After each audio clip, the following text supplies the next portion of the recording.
This is going to set our investigation of the day. And then we'll do a little recap of Mendel that you guys read about. So we're gonna see these girls, they're twins. Can you believe it? So the digital world, if you guys could put in the chat box your thoughts and wonderings, and in the physical world, we might just share them. Okay, so here we go. These pretty teens are best friends, and they're also something else. Something that may surprise you. We're twins. Believe it or not, they're twins. Yeah, we're twin sisters. Same dad. You heard right. They have the same mom and dad. What are the odds that one would be black and one white? A lot of people are just in shock. Lucy and Maria Aylmer live in Gloucester, England. Maria has a caramel complexion, brown eyes, and thick curly black hair. Lucy has pale white skin, ginger red hair, blue eyes, and freckles. Most people have the same reaction when they hear they are twins. They say, how did it happen? We don't believe you. So, how did it happen? Their mom, Donna, is half black and half white. The twins' dad, Vince, is white. The couple was thrilled when a sonogram revealed they were expecting twins. That's great. I was in shock. Mom did a double take when she delivered one black and one white baby. I'm so glad Mom dressed us in such cute little outfits. Mom dressed her adorable twin daughters in matching outfits, just like twins everywhere. But by age 10, Lucy says she didn't feel like a twin, so why dress like one? We don't look alike, so why should we have to wear the exact same thing? Maria says she once wished for Lucy's straight hair. I used to cry about it. I hate my curly hair. And Lucy says she was sometimes taunted at school. They thought I was adopted. You called me a ghost. Now 18, the twins not only look different, they have very different personalities. We're completely different. Maria loves getting dressed up in chic clothing. She is very outgoing. I love meeting people. I'm not scared to approach people or anything. Whereas I'm terrified of going up to random strangers. Lucy prefers casual clothes, but they've come to embrace their uniqueness as black and white twins. If I have kids one day, you might come out and might be sick.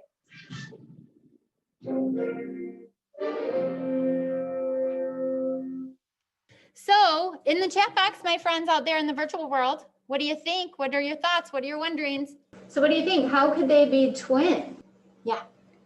Well, I don't know which is which, but some, like either the black gene or the white Dominant. gene was recessive, or dominant. Yeah. And the other one was recessive, but don't really know which is dominant, which is recessive. Probably the white, right? The dark is dominant. Oh, okay. Yep. So the dark, to have lots of melanin is a dominant trait. To lack melanin is a recessive trait. So we had maybe something mutated in meiosis. Well, actually, something did mutate, but it was but in the human evolution, the mutation would have happened many years ago. It's probably super rare, though not totally uncommon. Like there are a number of mismatched twins as I looked through them. Okay, no problem. Glad to see you though, Mindy. So we saw that their mom had a black, I don't know which was which, but she had one parent who was light skinned and one parent that was dark. And then the dad, he had two parents, both light skinned. So that would explain that. So this is just going to be our inquiry starter here. Like how do we inherit our traits? So this is just a real quick review of Gregory Mendel. You guys read about him in the CK12.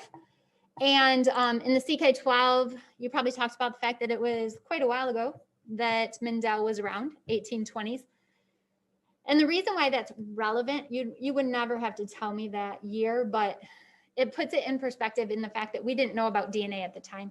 We didn't know that DNA carried our genes. We didn't know the nucleic acid was in the nucleus. We didn't know genes were on chromosomes.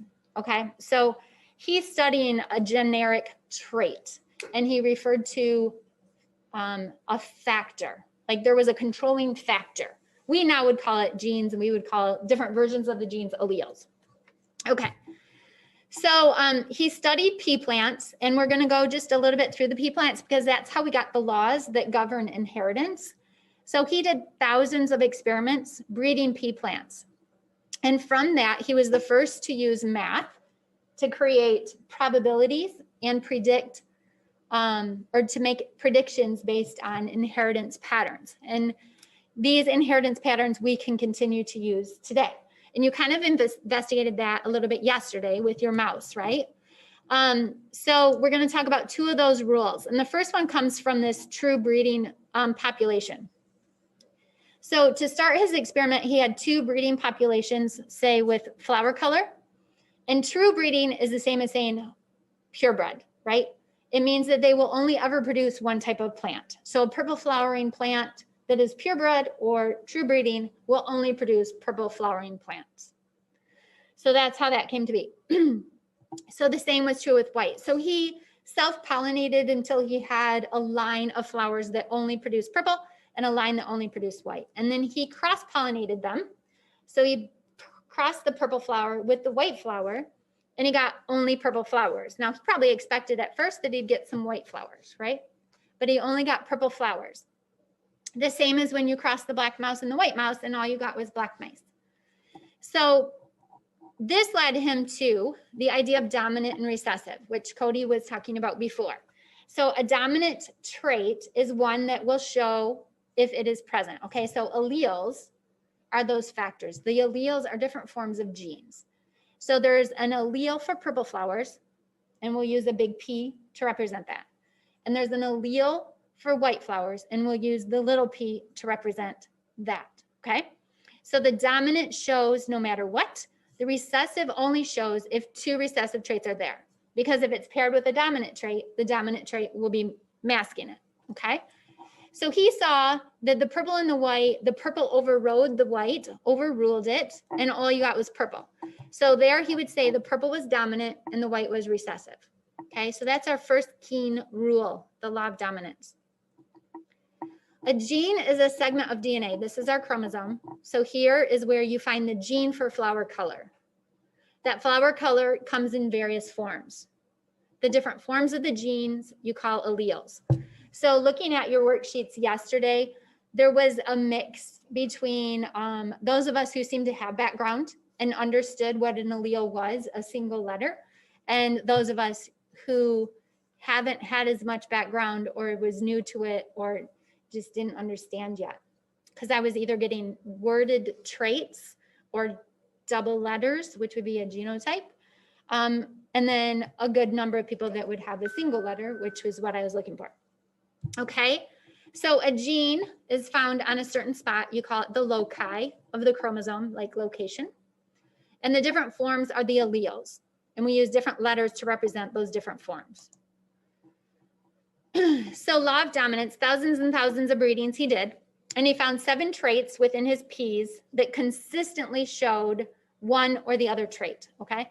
So looking at seeds, round will always override wrinkled. If you had yellow and green, they'd all be yellow. Purple and white, they were all purple. So that's classic Mendelian genetics. His next step was to then breed those offspring. So the purple flowers, is the white factor, the white gene, the white allele, is it gone for good in the purple offspring, or was it still hidden? So when he took the offspring, so he then self-pollinated these purple plants. So just mixing it with its own chromosomes, not any from outside. And he found historically 3-to-1 over and over again, not like one breeding would produce 3 and 1, but thousands of breeding produced an overall 3-to-1 ratio. 75% turned purple and a quarter turned white. So the fact that the white was still there said that it was hidden, and they must have been separated during gamete formation, which we know during anaphase, they separate, right? Anaphase, homologs separate. So if it hadn't separated, the purple would always override the white and there would be no white flowers, but he got some. So he said they must have separated. Okay, so that's law of segregation. So we're going to use those 2 laws as we move forward. So some offspring, like the purebreds, are some individuals are homozygous. Homo means same, zygous, zygote. So the zygote has two of the same alleles, two big B's or two little P's. B's. Two big P's for the purple, two little P's for the white. Heterozygous, hetero is different or other, zygous. So the zygote has two different alleles. One is big, one is little, one is dominant, one is recessive, one is pink, one is white, one is big B, one is little b. Okay, one of each. That's heterozygous. So in this story, were the girl's mom homozygous or heterozygous? They had to be hetero in order to pass on the hidden trait. Dad had the recessive gene. He was light skinned to begin with. So he was homozygous, little b. Okay, so here's their family. They have many siblings. Here's the two of them. And so we can see dad is white and mom, she had mixed parents to begin with. So, so she passed on the dominant gene to the one daughter and the recessive gene to the other daughter. And so that's where the difference came in. Dad's recessive genes were given to both, but the dominant gene in the daughter overrode it. Okay. Any questions on any of that so far? So we're gonna do some coin tossing to simulate breeding. And that's gonna allow us to simulate Mendel's experiments. And we are also going to investigate a little bit more about the inheritance of skin color. So in the Google world, if we could all go there, we're gonna go to the Google world, you guys too, because you're gonna have data sheets. We're going to Thursday, how do we inherit genes? Open up both the Google Doc, and I'm gonna stick on the Google Doc here for a second. So we are going to start with part 3 because we want to collect class data while we have a class. After we collect our data, then we'll back up and we can start at the beginning, but we want to get the data collected while we're here together. Okay, so you are going to flip a coin. I have coins for you. You are going to flip a coin. If you don't have a coin at home, I have a virtual coin flipper here, digital coin, okay?